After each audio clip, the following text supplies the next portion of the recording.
Biden remains unsettled this morning as the last key states count their votes. Cal Poly political science professor and political analyst Mike Latner joins us. Good morning, Professor Latner. First, just give me your reaction to the results overnight and the responses from both President Trump and Joe Biden. Good morning. Thanks for having me. The results are pretty much what we expected. Those of us watching the early election and voting statistics, we knew it was going to come down more or less to Wisconsin, Michigan, Pennsylvania. These states made the terrific error, frankly, of waiting to count their mail-in ballots, and this is what we're all waiting for now around the country. In terms of election responses, Joe Biden gave a pretty typical response, telling his supporters to wait. President Trump gave a very atypical, low-rent, sort of autocratic response, declaring victory before the votes were counted, unprecedented in modern American history. But we'll have to wait for the votes to be counted, and America's going to have to wait a couple days, and the lawsuits might require us to wait a couple weeks. In California, of course, it didn't come as much of a surprise that our state would go blue for Biden, but as we watch this road to 270, the number of electoral college votes Biden or Trump needs in order to win, which states are you watching most closely and think could ultimately determine the winner?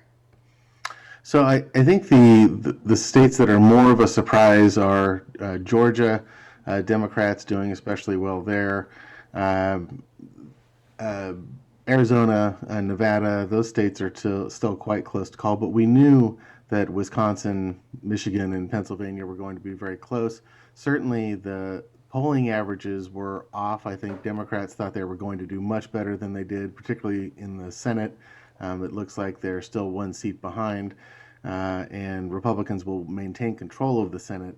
But all eyes are going to be on Pennsylvania and Michigan in particular because they still have so many outstanding votes. And we're talking about, over 250,000 votes just in Philadelphia County alone in Pennsylvania.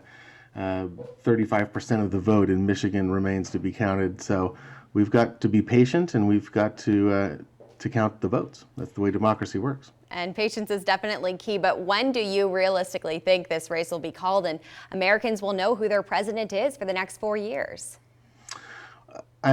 Most of the vote will be counted by the end of the week in Michigan and Pennsylvania, but then the lawsuits complicate that. And so you're going to have attorneys, armies of attorneys from both parties fighting over every ballot. And in the case of the GOP, this has been a multi-million-dollar effort that was planned from the beginning to try to restrict the electorate and to try to shape it to their advantage. And whether or not they can actually get to the Supreme Court is a separate question. You've got to have a case to actually go to court. And what we're going to be fighting over are not the ballots that have already been counted. I don't see that, or have already been turned in. That is not much of a legal challenge, but they'll try to challenge the votes that are coming in where there's a question about the postmark or there's a question about a change in election law between what the state legislatures tried to do and what the courts have done in order to allow people to have their vote counted during a pandemic and expand access to vote by mail, for example. The real concern that I have is that this is really a self-imposed disaster. We all saw this coming with these states not counting their ballots early, and frankly, I think around the world, the rest of the world is looking at the United States tonight and wondering why in the heck are we randomly paying so much attention to a few states and a few counties and a handful of states when the popular vote winner is fairly clear. This is a function of the Electoral College, which is an outdated institution.